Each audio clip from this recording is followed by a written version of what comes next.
시편 129편의 말씀을 한 절씩 교독하시고 마지막 절은 다 함께 합독하도록 하겠습니다. 제가 먼저 읽겠습니다. 이스라엘은 이제 말하기를 그들이 내게 어릴 때부터 여러 번 나를 괴롭혔도다. 어릴 때부터 여러 번 나를 괴롭혔으나 나를 이기지 못하였도다. 밭가는 자들이 내 등을 갈아 그 고랑을 길게 지었도다. 여호와께서는 의로우사 악인들의 줄을 끊으셨도다. 무릇 시온을 미워하는 자들은 수치를 당하여 물러갈지어다. 그들은 지붕의 풀과 같을지어다. 그것은 자라기 전에 마르는 것이라.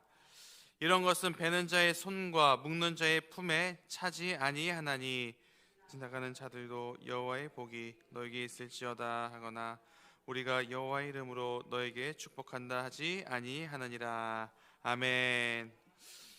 오늘 말씀을 보기 전에 한 가지 광고가 있습니다.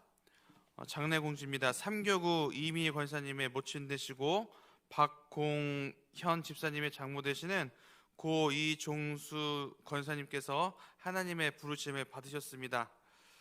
장례식장은 강남 성모병원 장례식장 8호실이고요. 위로 예배는 오늘 오후 2시인데 교회에서 1시에 출발하도록 하겠습니다. 성도 간의 위로와 많은 격려가 있으시기를 바라겠습니다. 시간 다 함께 말씀해 보도록 하겠습니다. 오늘 본문은 압제 당하던 이스라엘에게 하나님께서 은혜를 베풀어 주신 내용입니다. 이 시간 어떤 메시지와 은혜를 주시는지 본문을 살펴보도록 하겠습니다. 첫 번째 질문입니다. 왜 하나님은 압제 당했던 이스라엘을 회복시켜 주셨는가? 오늘 본문 표제어를 보면 이렇게 되어 있습니다. 성전으로 올라가는 노래, 이렇게 되어 있습니다. 오늘 이 본문은요, 절기 때, 그러니까 이스라엘 절기 때, 그러니까 6월절, 7.7절, 초막절, 이런 날에 사람들이 예루살렘 성전으로 향해 가면서 이제 불렀었던 노래입니다. 그래서 학자들의 견해에 따르면 이 시편 129편이 바벨론 포로 이후에 지어졌을 것으로 이렇게 보고 있는데, 그러면 어떤 노래의 내용이 담겨져 있는지 살펴보도록 하겠습니다.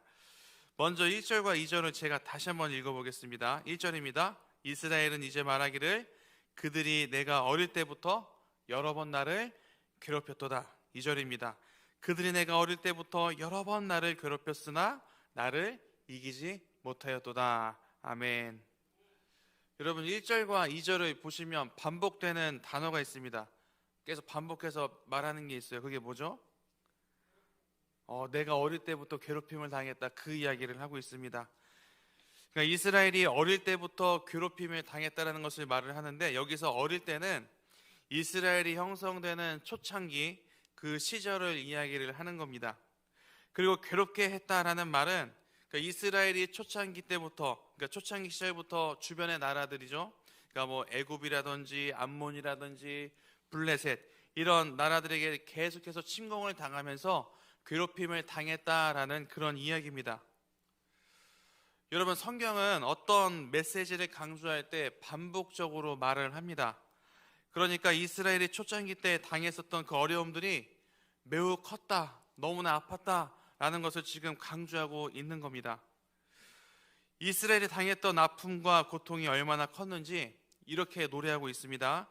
자, 3절을 우리 다 함께 읽어보겠습니다. 3절 시작. 밭가는 자들이 내 등을 갈아 그 고랑을 길게 지었도다. 아멘. 여기서 말하는 고랑이 뭐냐면, 이제 밭을 가는 농부가 이제 쟁기로 밭을 갈 때 큰 깊은 고랑 생기지 않습니까? 그런 고랑을 이야기를 하는 겁니다. 그러니까 이스라엘의 주변 나라들에게 이런 괴롭힘을 당했을 때마다 그 아픔이 깊고 고통스러운 상처로 남아있다라는 그런 이야기입니다. 여러분, 이스라엘 역사를 한번 볼까요? 씻을 수 없는 고통과 상처를 끊임없이 받았습니다. 사사시대를 보면 주변 나라들에 의해서 계속해서 압제를 당했고요. 그리고 포로기로 넘어가 보면 아수르, 바벨론, 그리고 페르시아, 헬라, 로마 순으로 계속해서 통치를 당했습니다. 이처럼 이스라엘은 여러분 고통스러운 시간을 보냈습니다. 그런데 여러분, 하나님께서는 이스라엘을 버리지 않으셨고 그들의 신음소리를 들으셨고 그들의 고통을 보셨습니다. 이스라엘은요, 그런 하나님의 은혜를 경험하고 이렇게 고백을 하는데요. 4절입니다. 제가 읽겠습니다. 여호와께서는 의로우사 악인들의 줄을 끊으셨도다. 아멘. 이스라엘이 압제당하고 맞고 쓰러졌을 때 의로우신 하나님께서 악인들의 줄을 끊으셨다라고 지금 말하고 있습니다.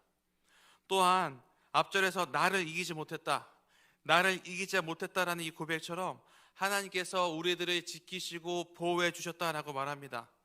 여러분, 정말 하나님께서는 이스라엘이 포로기 이후에 완전히 해방될 수 있도록 그렇게 역사하셨습니다. 그럼 여러분, 하나님께서 왜 이스라엘에게 이런 은혜를 베풀어 주셨을까요? 이 질문의 답을 얻으려면 우리가 창세기로 거슬러서 올라가야 됩니다. 여러분, 창세기 12장 1절부터 3절의 말씀인데 그 중에 제가 3절 말씀만 읽어드리겠습니다. 너를 축복하는 자에게는 내가 복을 내리고 너를 저주하는 자에게는 내가 저주하리니 땅의 모든 족속이 너로 말미암아 복을 얻을 것이라 하신지라. 아멘.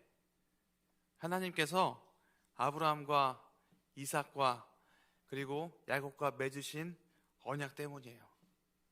그 언약은 아브라함과 그 후손들에게 약속하신 것입니다. 그래서 하나님이 그 언약을 기억하시고 고통 중에 있었던 이스라엘에게 은혜를 베풀어 주셨던 거예요. 그러므로 하나님께서 압제당했었던 이스라엘을 회복시켜 주신 것은 아브라함과 이삭과 야곱과 맺으신 그 언약을 기억하셨기 때문이었습니다. 두 번째 질문입니다. 그러면 이스라엘을 압제하던 악인들의 최후는 어떻게 되는가? 우리가 마지막으로 5절부터 8절까지 보시면 이제 악인들의 최후에 대해서 이야기하고 있습니다. 먼저 5절을 제가 읽겠습니다. 무릇 시온을 미워하는 자들은 수치를 당하여 물러갈지어다. 아멘. 여기서 시온을 미워하는 자들은 하나님을 대적하는 자들을 이야기합니다. 그러니까 하나님을 대적하는 원수들을 향해서 수치를 당해 너희들이 물러가게 될 것이다 라고 이야기를 합니다. 이어서 그 대적들이 이렇게 될 거라고 말합니다. 6절인데요. 우리 6절 다 함께 읽어보겠습니다. 6절 시작.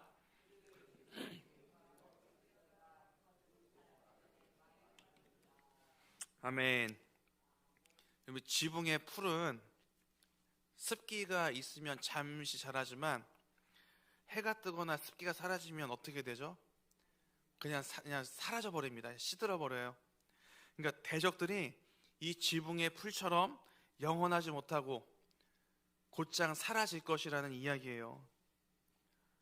마지막으로 대적들이 겪게 될 일이 7절과 8절에 이렇게 말합니다. 제가 읽어드리겠습니다. 7절과 8절. 이런 것은 베는 자의 손과 묶는 자의 품에 차지 아니하나니 지나가는 자들도 여호와의 복이 너에게 있을지어다 하거나 우리가 여호와의 이름으로 너에게 축복한다 하지 아니하느니라. 아멘. 여기서 베는 자는 수확하는 사람을 이야기합니다. 그러니까 한 손으로 낫을 들고 한 손으로는 이제 볼을 들고 이렇게 자르는 사람들, 이제 그러는 사람들을 이야기를 하는데요. 고대 이스라엘에서는 이제 지나가는 행인들이 추수꾼에게 이제 인사를 했습니다. 그 내용이 어디에 나타나 있냐면 그 룻기에 나타나 있습니다. 룻기를 보시면 보아스가 추수꾼들에게 이렇게 이야기합니다. 여호와께서 너희와 함께 하시기를 원한다라고 인사합니다. 그러면 추수꾼들이 이렇게 대답을 했어요.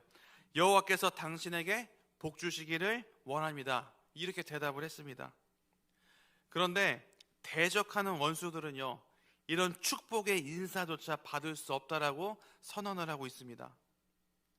자, 그러므로 이스라엘을 압제했던 자들의 최후는 수치를 당하고 영원하지 못할 것이며 그리고 축복의 은혜를 누릴 수 없다라고 이야기를 하고 있습니다. 그러면 여러분, 우리가 오늘 본문을 가지고 어떻게 살아가야 될까요? 오늘 본문은 두 가지 내용을 살펴봤습니다. 첫 번째는요, 하나님께서 압제당하던 이스라엘에게 베푸셨던 은혜, 그리고 두 번째는 이스라엘을 압제하던 자들의 최후, 이 두 가지 내용을 살펴봤습니다. 그래서 오늘 본문은 이스라엘이 고통의 시간을 보냈지만 하나님께서 언약을 기억하셔서 회복시켜 주셨다라는 그런 내용입니다. 자, 오늘 본문의 결론은 저는 좀 룻기와 연결을 해서 결론을 내려보고자 합니다. 루키아 연결해서 묵상해 보니까요, 더 풍성한 하나님의 메시지를 발견하게 될 수 있는데요. 여러분, 룻은요 비극적인 여인이었습니다. 남편이 죽었고요, 그리고 시어머니를 따라서 베들레헴으로 왔는데 먹을 것이 없었습니다. 이런 고통스러운 상황을 벗어나기 위해서 시어머니 나오미의 권면대로 보아스를 찾아가서 청혼했습니다. 그런데 그녀가 들은 이야기는요, 기다림이었습니다. 나 말고 다른 사람이 기업을 물을 거야, 그런 이야기를 듣습니다. 보아스는 룻에게 보리를 6번을 퍼서 집으로 돌려보냅니다. 성경을 보면 시어머니 나오미가요, 보아스가 6번 퍼서 이제 보낸 이 6번의 이 보리, 이 메시지를 깨닫고 룻에게 걱정하지 말라고 위로합니다.